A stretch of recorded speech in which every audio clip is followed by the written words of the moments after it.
So my first question is really to both of you, just to lay the groundwork for our discussion. Among all the uncertainty and so much rapid change, where we're all glued to the news, we all want our daily data updates about what are the latest infection rates, where every week we're figuring out new things like whether to wear masks or not, whether to wear gloves or not, should we leave our slippers outside the house or not, etc. What are the protocols to do X, Y, and Z? I'm wondering, what are some of the stories or areas of information, whether at the micro level or even at the larger macro level, during this pandemic that you think the Indian media has helped us understand better, where it's taken us from a place of unknown to the known? Okay. So I was hearing your introduction, and I was just thinking that I don't think there is such a thing as Indian media. I don't know who you mean, what you mean when you say the media has held a mirror. I actually think that this was one of big media's big moments of failure. I don't think the media covered this story. I don't think television covered this story. I don't think television reported this story.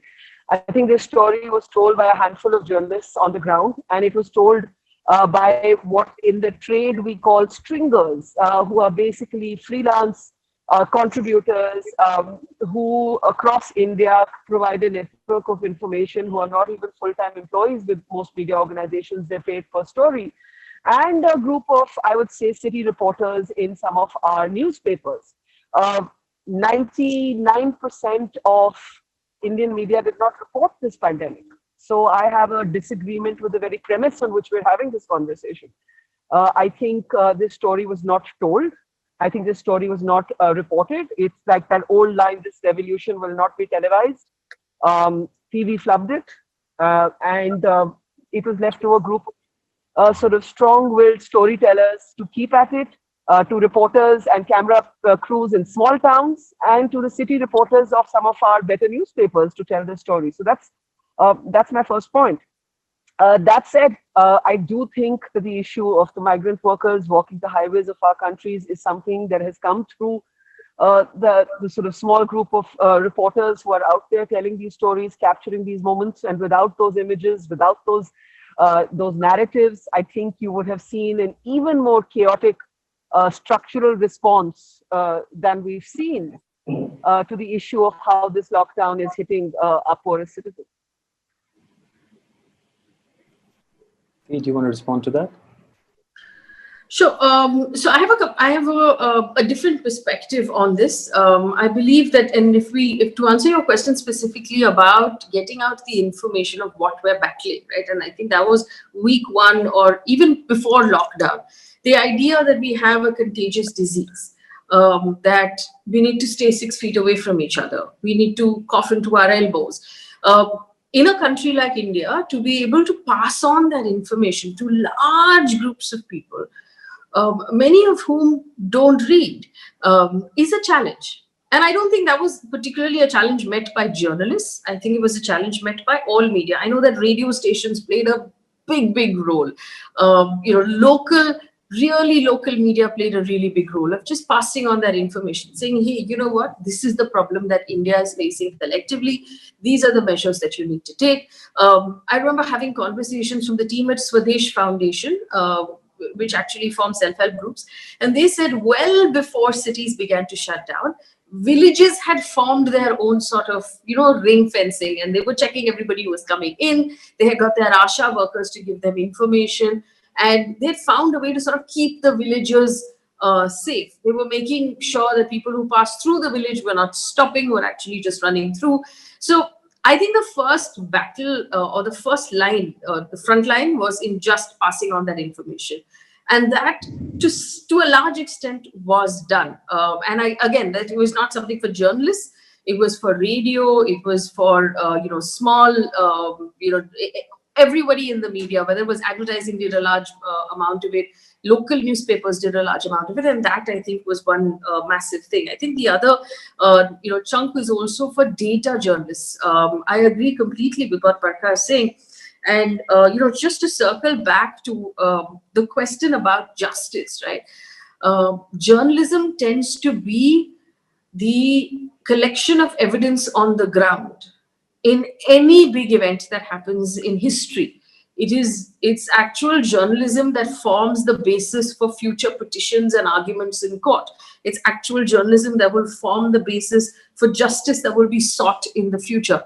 And that's the role really that journalism has to play, whether it is those who are questioning what's happening right now in Kashmir, whether it's those like Barkha who are reporting from the ground, those who are examining data, those who are, we've had a series of investigative reports that have come out about, cautions that have been released by scientists and the ICMR to the government, and whether or not the government has followed or the government has played heed to those cautionary reports. So I think all of this forms a basis of what justice the aggrieved parties will be entitled to in the future, because they have been documented by journalists on the ground right now. All of this will be basis of justice in the future. So it's, there's good journalism and bad journalism, but I believe the good journalism that is happening at this point will be how these people get justice in the future, and there will be justice.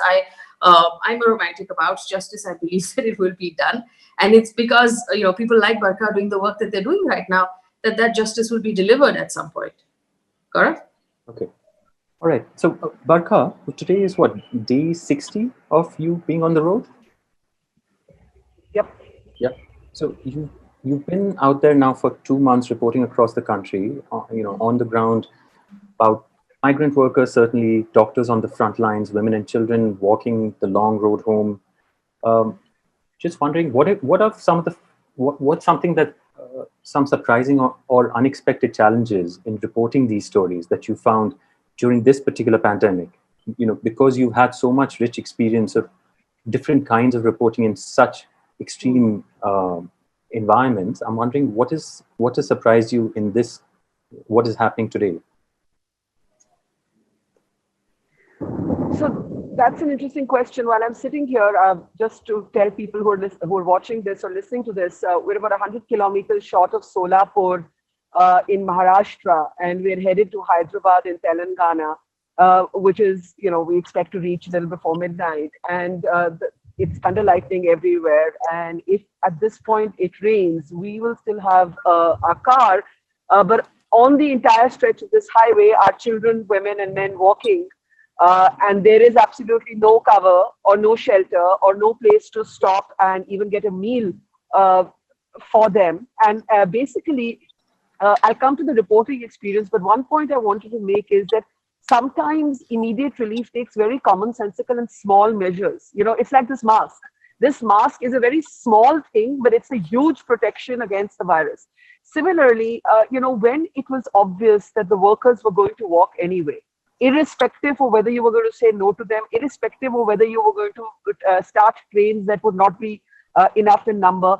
I keep thinking as I travel these highways, why the government schools all along the highways cannot be converted into night shelters, why we can't ensure water and biscuits and food at schools along the highways. And it just befuddles me that there are certain small micro responses that the system can have and doesn't. Now, in terms of a reporting experience, I've seen war and riots and famine and a lot of conflict. So I thought when I started reporting this story that I would be prepared for whatever it threw my way.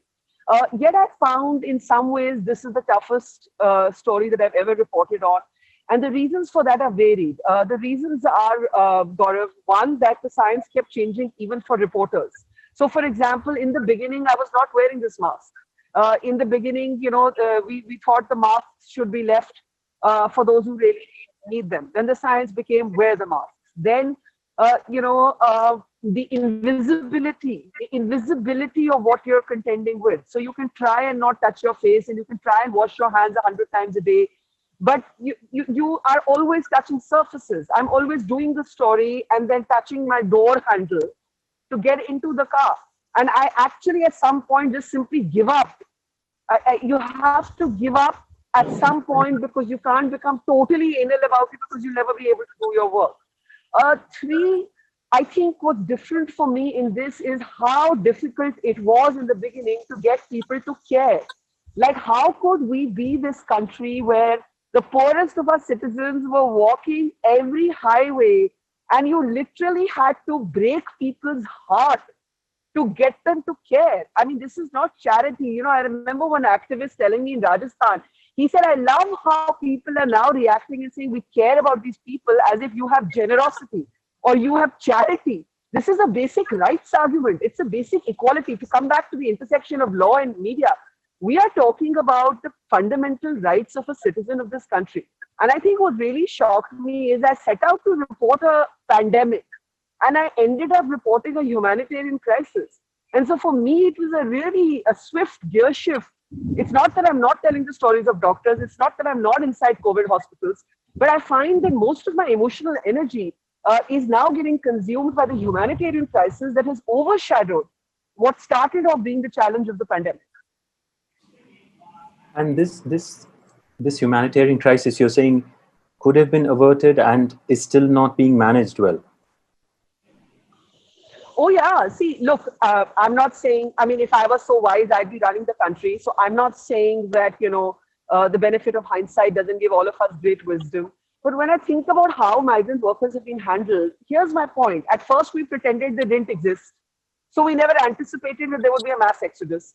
When they started fleeing, we started blaming them. Oh, look at the absence of social distancing. They're crowding into the bus stops. They're crowding into the stations. Then we tried to stop them. We said, oh, we issued multiple orders saying it's a mistake for them to, it's illegal. It's illegal for them to move. So then we tried to lock them in. When that failed and they started walking, we started providing trains. When we started providing trains, we actually billed them for the fares. We charged these people whom we had taken away work and wages from 500 to 800 rupees to get home. And finally, in the ultimate addition of insult to injury, we are now wanting to dilute labor laws in some of our states.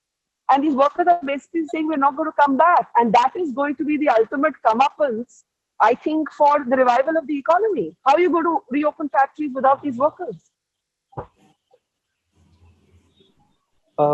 Okay, I'll come back to you, Barkha, on that point. Faye, Yes. both Barkha and Faye, you both gone from television to the digital medium, especially social media. Faye, you've been analyzing and curating some remarkable issues of public interest in the last few weeks as well, including, say, the crisis in Mumbai's hospitals, but even, say, the Visakhapatnam gas leak, the dismantling of our labor laws, the proposed destruction of rainforest in Arunachal Pradesh. I'm wondering, as you do these things, and both in terms of the content, but also the format of switching format, have you found a change in your audience and their response to such issues? Well, so there are a couple of things. Digital obviously gives you a far more intimate relationship with your audience because they're able to respond to it. It's almost like you know each other, and people write to me directly.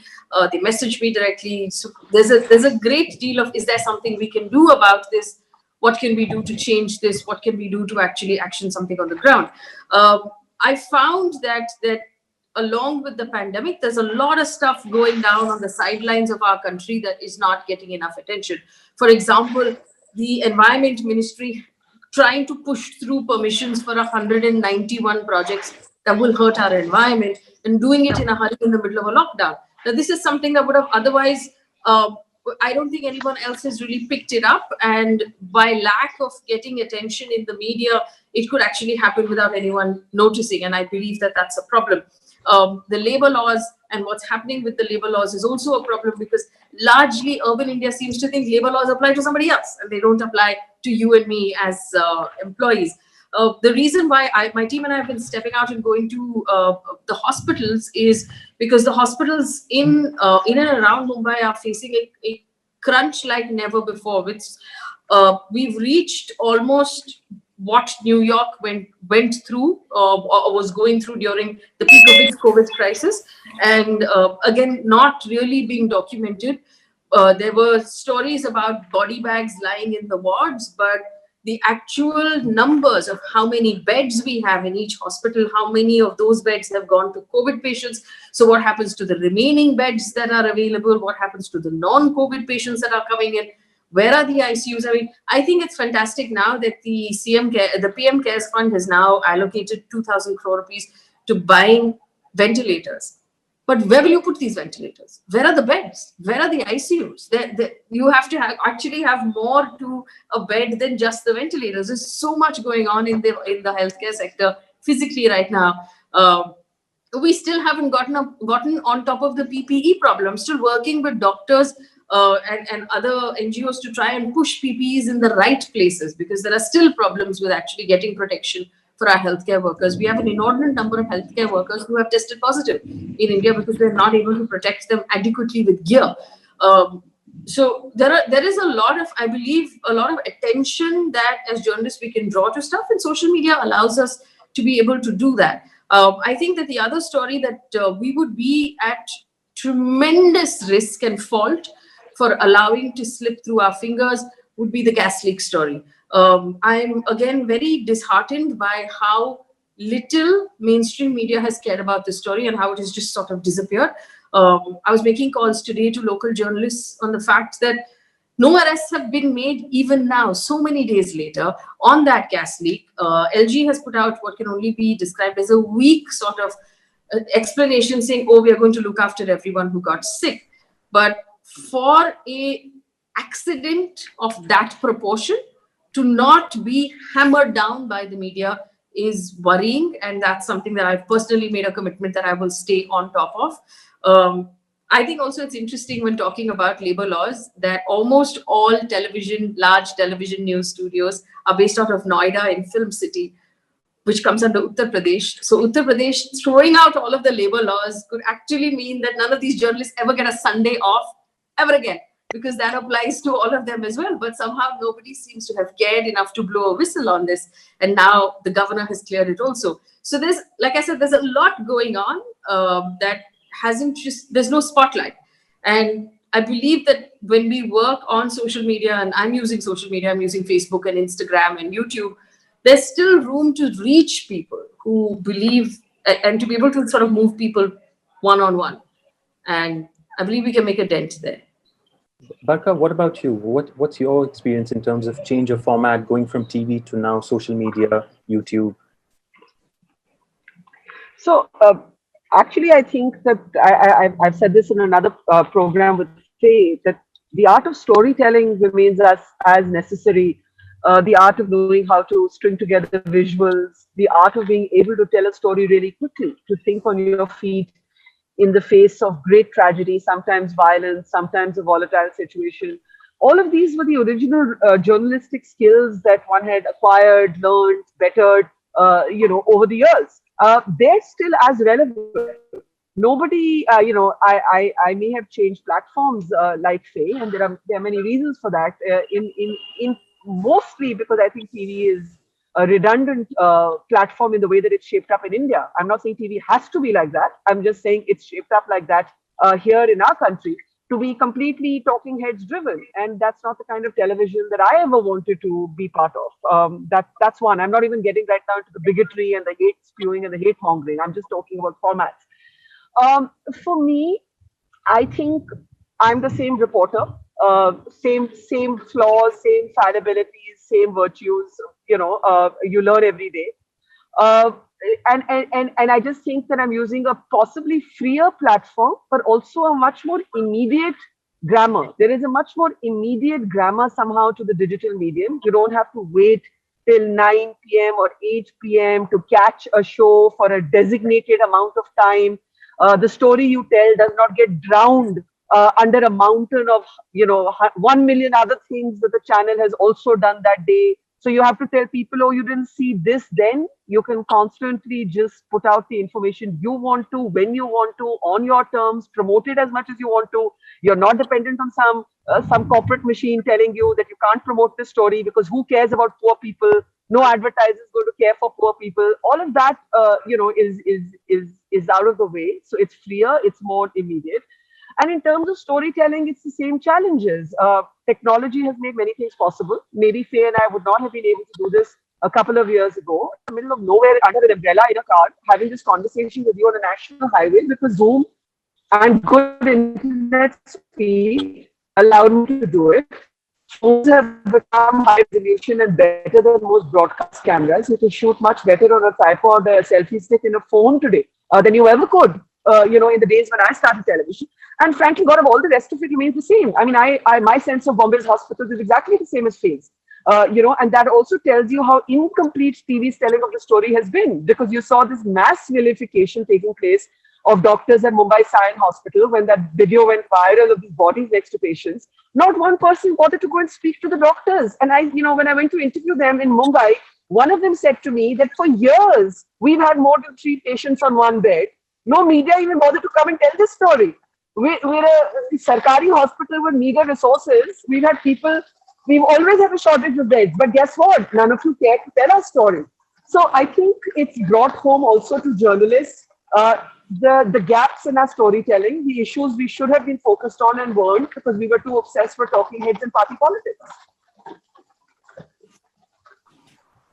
I want to zoom back a little bit from the problem end to say perhaps not so much solution end, but say opportunity end. So, say, for example, how migrant workers have now strongly entered our national consciousness and public debate. So many shifts have happened that nobody could have anticipated. Say things like, even something simple like people have stopped getting physical objects like newspapers to their homes.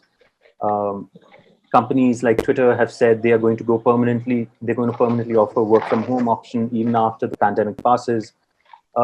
I'm wondering, are there other such paradigm shifts that you're seeing as journalists that you feel the media should double down on as opportunities for coverage so that the emphasis on those things stays even in a post-COVID world? If I may, so Gaurav, obviously, like you absolutely said, right, we're not getting physical news. Large parts of the country are not getting their physical newspapers anymore. I don't think in the media we've ever had a case in the history of of the industry that habits have been broken by force in this manner, where people were so used to reading the newspaper don't have it and they're being forced to read it on digital. So over 4 weeks, 5 weeks, 6 weeks, how many of them will go back to buying newspapers? Or will they just say, hey, you know what? I'm comfortable reading it on my phone and my iPad. Let's not do the raddi. Let's not do the paper. Let's not have to buy a newspaper. That's one thing. On the television side, I can tell you for sure that all television studios were already suffering from tremendous cost cutting and viability issues before any of this happened. Television is an expensive medium to run. Studios are expensive, teams are expensive, satellite transmission, cable TV, all of this stuff, distribution is expensive. We're seeing a complete shrinking of advertising. Consider this: if people are losing jobs, nobody is going to want to buy anything. If nobody buys anything, nobody is going to advertise anything. And if there's no advertisements, what will these television studios run on? So as a result, we're already seeing a massive layoffs. I expect from watching the industry that will only get worse. And you'll see thinning teams in television that already don't have the time to really put energy and love and attention into a story. I mean, the reason why Barkha and I are able to do the stories that we love is because we take one story and then put our hearts in it and then put it out. We're not feeding a 24/7 monster that needs to constantly be, fed something or the other. And as a result, the quality tends to drop a great deal because nobody has the time to do, research. Nobody has the time to put any love into any of it. So I believe that the English-speaking audience is going to move to digital almost entirely. Very few people will actually be renewing their, cable TV subscription. The regional language audiences will still watch television, but they will want their news to be very local and very specific. So this is going to be a great time to be an independent journalist. It's going to be a great time to tell local stories. It's going to be a great time to run a lean team of only the people who need to do what they need to do, and to focus on areas where we say that, okay, you know what, this is ring fenced. This is what I'm going to do. This is my team. This is where I will deliver success. I'm not going to attempt to compete with the big guys or to do a 24/7 thing. All right? Barkha? Oh, I mean, I totally agree with what Faye has just said. If I had to at this point think about, 20 other things that are also happening in the country, right? I don't think I could spend 60 days reporting on the ground on this one issue. Now, undoubtedly, the issue may be the biggest issue right now before us, but tomorrow I could be doing this for something else that I care about. I could be doing it about the situation in Jammu and Kashmir, or I could be doing it about what's happening in our borders, or I could be doing it about the state of government schools. It could be anything that I care about, or women and what's happening. How has feminism shifted over generations? It could be anything I care about. One thing that I think I understood as a TV insider is that people do not get their basic information from television anymore. And even if they do, there's a ticker tape at the bottom. It doesn't require any reportage. There's an aggregated sense of content in terms of information you're getting on your phone anyway, if you care to. You can log on to Twitter, you can log on to a website that you follow, you can log on even to a channel you follow and just pick up basic information. What people do is quality content. We hear it all the time. And television's revenue model is so broken. It is structurally so broken.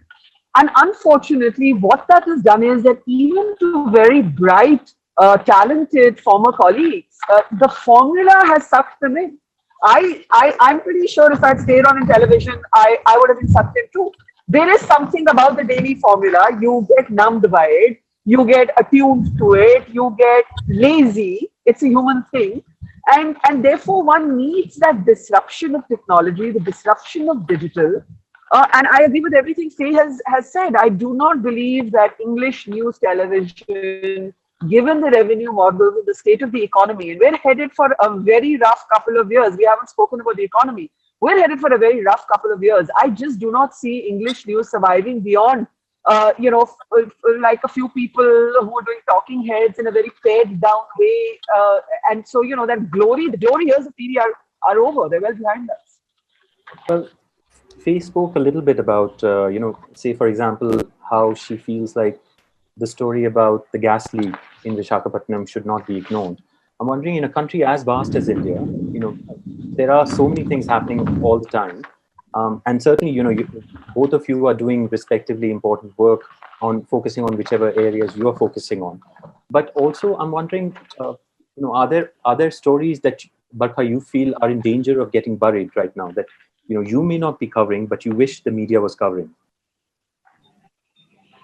I mean, to me, I've covered a little bit of this, but I think it's going to be our biggest crisis in the year to come if this lockdown doesn't lift immediately. Millions of Indian children are going to fall out of the school system. If classes are going to continue to be online, if there is no clarity on schools opening, this is happening even in richer countries like the United States of America. So this assumption that homes have phones, if they have phones, they have data plans, if they have, and all of this is possible. To me, this is not just a story, but this is something that needs political attention. That's one. Two, I think I'm somebody who believes that a lot of things flow from the economy. I think that there is just not enough attention to structures that are endangered today. We have a structural crisis unfolding in front of us. We have entire sectors that are in existential crisis. We have a salaried middle class that is completely endangered today. And I've already spoken about our poorest citizens, which is why they weren't on top of my list. So I'm putting that in one basket already and saying the migrant workers, the informal workforce. But in addition to that, Gaurav, where is the other big future for journalism? And I know Faye does some of that, is data journalism. We need to be picking up numbers, studying them, and explaining them. There's almost none of that goes on in television. When you see numbers in television, it's only the stock markets. Nobody's looking at the numbers and telling you that story. So for me, storytelling through numbers, through empirical storytelling, I'm a normative storyteller. I see a woman on the street with her child and I tell you that story, that's my strength. But it's not my strength to be an empirical storyteller, but I really respect those who are able to look at the numbers and tell me the facts. I know some say that's some great work for that, but not enough people are doing that. Sorry, we lost you in the last half a minute, Barkha. Well, I was just saying I wish there was more data journalism that we see in the state doing, but very few people do. Okay. Okay, I think we got the gist of it in terms of the importance of doing data Gaurav, journalism. if I may chime in for Yeah. just one moment, right? I believe that there is a also along with taking forward what Barkha said, I believe that there is a reluctance to criticize government at this point, and we've seen that from the very beginning. What a lot of media is doing is cheerleading, and it's happening right now as we speak. So basically, government keeps making announcements, and the media just claps for government and say, "Oh, what a great idea! Oh, what a fantastic idea! Oh, this is fantastic!" But that's not the job. And a lot of Indians have forgotten what the job of journalism is. Our job is to constantly kick the tires of every idea, every announcement, and find out if that is really what was necessary. So, have we really asked the question over and over again of whether or not you know the relief measures being announced at this point by the finance ministry are in fact what is needed? I mean, simple question that should be asked, that all of the announcements, and I'm just looking at what's being announced on agriculture as well, all of the announcements are about loans. I mean, you're giving loans to street vendors. They don't need loans right now. This idea that relief can be handed out in debt, which is that come and borrow money from the banks, is ridiculous, because these people, you're creating a bubble of debt, first of all, which will perhaps never be paid back. And debt is not what these people need right now. People need money to be transferred to their accounts, but there seems to be a massive reluctance to do that. Instead, there is a need to sort of just announce these balloon loan schemes to farmers, to fishermen, to street vendors, saying borrow money from us and we'll give you loans at low rates.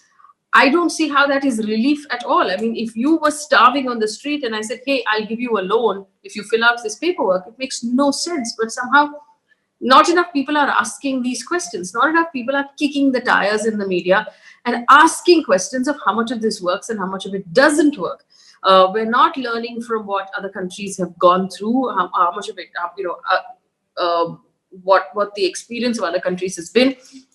And I just want to point out, for those people who are going to criticize me for saying this as well, remember that this entire problem started because China suppressed its numbers, because Chinese journalists who were reporting the truth disappeared, and some of them have not been heard from even today. And China not telling the truth actually caused this entire problem for the rest of the world. So suppressing journalism, not allowing people to ask questions, not encouraging really the questioning of the system and the questioning of the announcements and the questioning of the government could get us into far worse trouble than we already are. So I do understand that people seem to think that we're in a war-like situation and supporting the government is the only way forward, but that's not the job of a journalist. A journalist's job is not to support. A journalist's job is to ask questions. Absolutely. And if we forget that, we might be in trouble. So actually, that segues nicely into my final question before we can open it to the audience. I wondered, and Barkha, you spoke at the very beginning about how you feel like the Indian media and certainly the television media has failed us. But if you think about the global media and in all formats, think about all the things that are happening. Think about your own things who you admire. Faye and Barkha, you both doing good work. I wonder what are your feelings about the coming future in this, not in the very long term, but say in the medium term, in the next 2 years, 3 years, as we go through the horizon of this pandemic. What are your feelings about how the media will be able to enable justice for the Indian citizens? Okay, I'm only able to get the fourth word because it's pouring here, so I'm really hoping you're able to hear me. What are my thoughts? I agree with Faye that I think there's a hesitation to question power. I think we managed to turn everything into this virtual mob-driven nationalism test. I'm as proud an Indian as anybody else. I cut my teeth reporting the military. I cut my teeth as a reporter covering a war. I'm extremely sentimental about the Indian state. I don't really have Arundhati Roy-esque politics on the notion of a nation state. But I think it's absolutely ridiculous that any moment of economic or social disruption in this country, which is basically to say any crisis, is converted into whether you're a nationalist Indian test or not. In other words, a journalist is so busy ticking the boxes on that test that we're not doing our job. And so many people are so desperate for that approval, for that popularity ranking online, for their sense of where the dominant opinion lies today, that so many of our fraternity has become averse to telling the uncomfortable story. But I agree with Faye. I think it is our job to tell the uncomfortable story. So that's one. Secondly, I think when you ask me about the future, look, for people like us, I do believe the future belongs to independent journalists, provided everyone who's part of this conversation today and everybody else is willing to support it in some way. So, for example, what you pay for your Tata Sky subscription, if you're really bored with what you see on Tata Sky or whatever else, Airtel, move that to paying for subscription on digital platforms that you respect.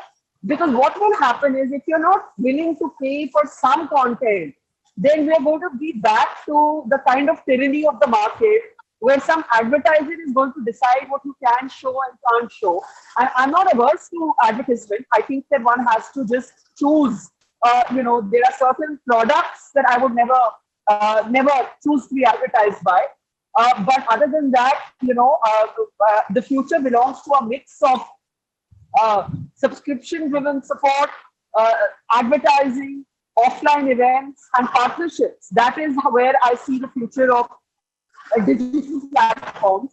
And I think that so many people complain about the quality of journalism that they get. The one way in which they can actually be part of the solution is to monetarily support the journalism they respect.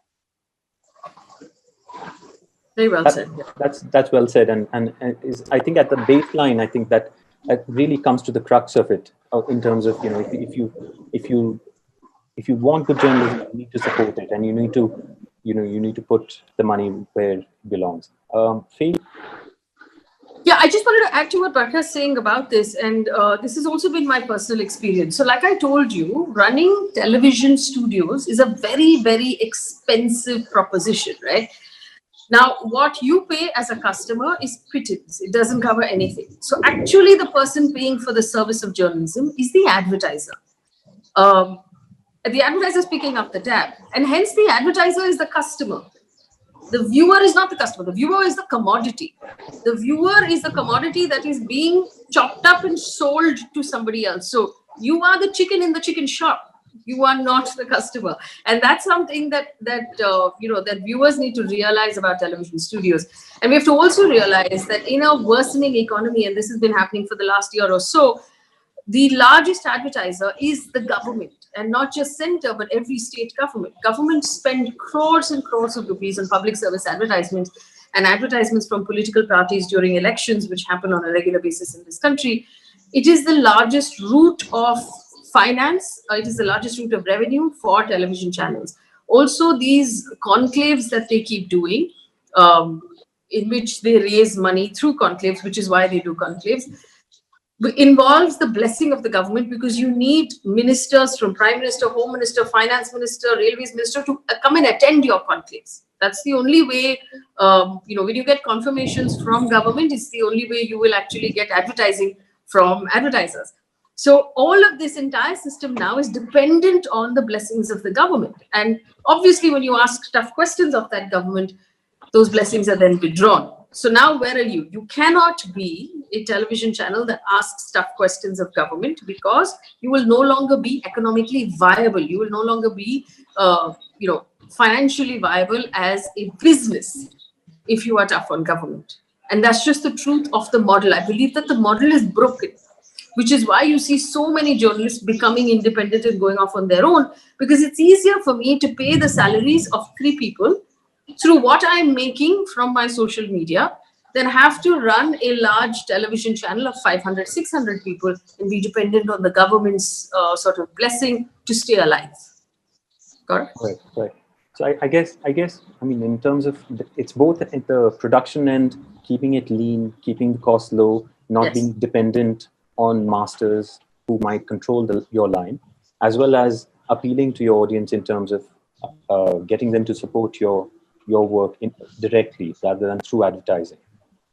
I want to open it up to the audience questions. We've got a bunch of them. Let's see how many we can get through.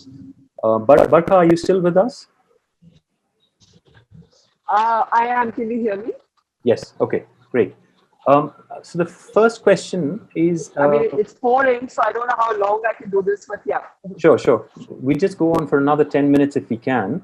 The first question is actually okay. related to this larger event that we are part of, Charcha, where all kinds of developmental organizations and themes and issues have come together. And the question is from the audience is, in these times of increasing lack of optimism, for those of us who believe in a free, truthful, and independent press, what do you see? How can other sectors, how can the developmental sectors, how can nonprofits support media to remain free and independent? Well, I think the answer is simple. There is a multitude of choices out there in terms of journalists that you follow, whose content you follow. I think, as Faye said, there's a bunch of us who have branched out on our own. If you value the work that we are doing, please understand that at the moment we are paying for this.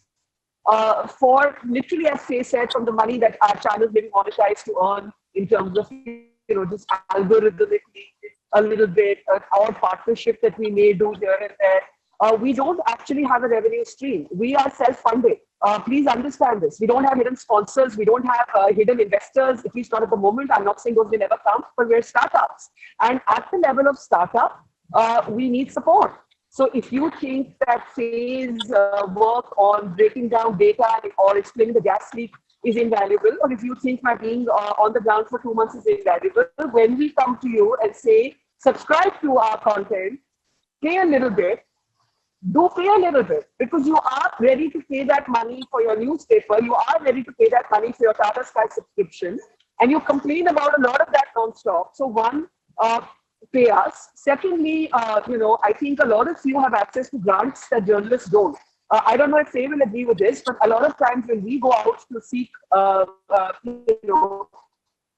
revenue streams, people are hesitant to fund journalists because of repercussions they may feel, political repercussions or otherwise. So a lot of times, we have to convince them that, look, and they'll give us something and they'll say, don't be political, whatever that word means. But you hear this a lot, don't be political, just do content that's free from politics, right?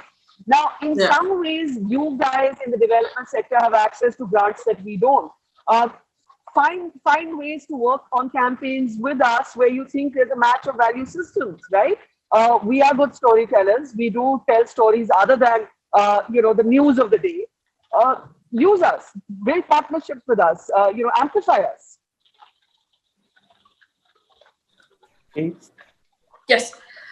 So I think that the first point, my message to brands will be conscious of the kind of journalism you are sponsoring. There are still brands, and this is the unfortunate part, that advertising goes to the TV channels with the highest TRPs. And we all know how they get the highest TRPs. They get the highest TRPs by whipping up the most communal, most vile, most, almost destructive message. A lot of times it's based on faulty information and bad journalism. But we see that brands are almost agnostic to the quality of journalism that they're sponsoring. They will continue to sponsor these channels. One is, I would ask for brands to not do that.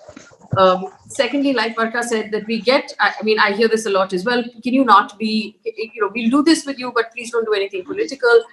Brands don't want to be associated with anyone who asks questions of government. Brands don't want to be associated with anyone who gets trolled on Twitter because they believe they will get their share of trolling as well. We've seen this happen in the past. There's a certain amount of cold feet with advertisers and with funders when it comes to this sort of thing, because they don't want to get flack from government, and that becomes a little then difficult for us to push forward. My only appeal to everyone who's watching is that if you want good journalism, you have to pay for good journalism. Journalists at the end of the day are human beings who need to pay their EMIs and their school fees for their children and put food on the table. And if you want good, talented, bright young people to join the profession, you have to be willing to pay that service. I mean, would you refuse to pay your doctor? And what sort of, and we're in the middle of this healthcare crisis for precisely this reason. What sort of healthcare would you expect if you're not willing to pay for it? or if we can't be in a system where the government subsidizes journalism, but would you not pay any of your other services? If someone was coming in and doing some electric work in your house, would you expect that person to do it for free? And if that was the case, what would be the quality of the service that you receive? And so we have to ask ourselves these questions. If we believe that journalism is in fact the fourth pillar of democracy, if you believe you want bright people, smart people, responsible people, people who are not corruptible to do this job, you have to be willing to pay for that service. If you want it for free, there are people who will yell at you for free about Hindu, Muslim, Mandir, Masjid, even in the middle of a health crisis, on a completely free-to-air channel, because they're being funded by somebody else, because your interests are not their interests. So at the end of the day, it's up to customers to decide. And I believe that I'm willing to work for those people who are willing to pay for it. It's at the end of the day, it just boils down to that. All right, I think we have time for just one last question. It's a fairly broad question, so I don't know you guys how much you want to go into it. The question is, what can be done to stop the spread of hate speech and fake news being promoted in our TV media? Who are you? Are you asking me? Are you asking Barkha? We'll go with Barkha first. Sure. Okay. Look, I think we've mainstreamed hatred. There's no easy way to say it, but we have mainstreamed hatred. For example, there are many things that were wrong with the Tablighi Jamaat congregation in Delhi. Mostly it was extremely careless, and it went against the Delhi government notification. But from there, for example, to make that a pretext to smear all Indian Muslims, to then use phrases like Corona Jihad. I mean, I actually found myself interviewing people where this phrase was used. And I just said, I'm sorry, I don't typically believe in censorship, but this is not going on any platform that I support. And I'm removing it. And I was grateful that I was not live. I was grateful that it was recorded. I'm not going to contribute to the process of mainstreaming hatred. Now, this is a very difficult, as you know, those of you who are lawyers, you know this. This is an age-old ethical tussle, right? There are countries like the United States of America where they will privilege the First Amendment over hate speech. In India, we have reasonable restrictions in our constitution. For me as a journalist, it's an extremely awkward question because I ideally do not want to censor anybody. I believe that ideas can be confronted with better ideas. Fake news can be confronted with accurate information. But unfortunately, we have seen television being used as a kind of machinery for hatred. That is what it is. It's day in and day out a factory for hate. And honestly, the answer cannot lie with journalists like me and Faye. We're doing what we can at an individual level. The answer lies with all of you, the audience. You can turn this tap off. You have to stop watching these people for random entertainment, in morbid fascination, for sociological surveys. You've got to stop watching them, because the moment you watch them, you are contributing to their numbers, which gives them a pretext to get advertising. It's the market that has to finish them in the end, not law, the market. And therefore, every time I'm confronted with this, oh, how bad is TV news? And, you're all just, you guys are TRP chasers. I always say, what is a TRP? I'm not getting right now into how it's manipulated and how it's fudged. I think they've spoken about that. But at its basic level, a television rating point is the audience. You can reject the content that you hate.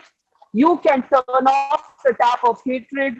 You can embrace the content that you like. You just have to be willing to pay not too much, just a little bit for it. Possibly the cost of like less than one meal out per month. If all of you just did that, you could support several independent journalists. Faye, any last thoughts? Any last it's ominous actually that we're talking about the death of journalism, and I'm telling you my final thoughts. Well, I believe, like Barkha said, I believe that it's in the hands really of the viewers. And I said that your attention span is what is being commoditized by all these platforms. So be really picky about who you give your attention to. be really picky about what you are willing to forward, what you push through. I think there's also, and I'm specifically sure about the audience that's watching right now, there is a responsibility we have as those of us who are educated, who have access to information, who have access to platforms, to call out this sort of nonsense. You have the ability to write back on your WhatsApp groups and say, hey, listen, uncle, this is not true. Please do not forward this. I mean, I've got, and I really make a meal of this. I quite enjoy it, actually. So I get forwards from, old videos from 2015, 2014 of namaz in Baikala saying that, look, this is happening right now. And I write back saying, hey, you know what? This is not true. This is not happening right now. And do not do this. So it's important to call this out. And a lot of times we tend to shy away saying, kaun batayega yaar, jaane do. But every time we do that, we allow these things to move forward. And we're adding, I mean, silence is complicit, right? Let's remember that silence is complicit. We no longer have that luxury of being silent anymore. So if you believe something is wrong, please say something about it. At least it's no longer on your conscience anymore for allowing you to move forward because you were silent. Pay for journalism and pay for journalists that you believe in. Now, I'm not going to tell you this is good and this is bad, or this person is credible and this person is not. I believe that every individual is intelligent and you can tell. You know when you are being lied to. It's instinctive. Pay and support those who are doing the awesome, who are doing good work, who are doing awesome work. Withdraw your attention and withdraw your support from those who are doing bad work. It's as simple as that. Stop. I mean, it's stop buying crappy products. If you were to buy a food product and it always turned out to be rotten when you opened the can, one hopes you will stop buying. It's exactly the same thing. Do not give your attention to journalism platforms that are doing bad and irresponsible work. Got it. Okay. I think that's about all the time we have for. I think fundamentally, I mean, thank you both, Barkha and Faye, for this really rich and impassioned discussion. And I feel like, I think fundamentally the point that I've got from both of you repeatedly is really this thing that not all of us, not just as news consumers, but also as citizens, if we want the world to reflect our values, then we need to step up as news consumers, as citizens. So we need to both support, say, independent media or journalists that we feel close to, as well as say we need to decline or deny our attention from say people who may be the bad eggs, who may be disrupting the system, who may be and doing worse in terms of putting out fake news and hate speech. Hey, thanks again, everybody. This has been really good. Guys. And thank you. Good luck for all your work.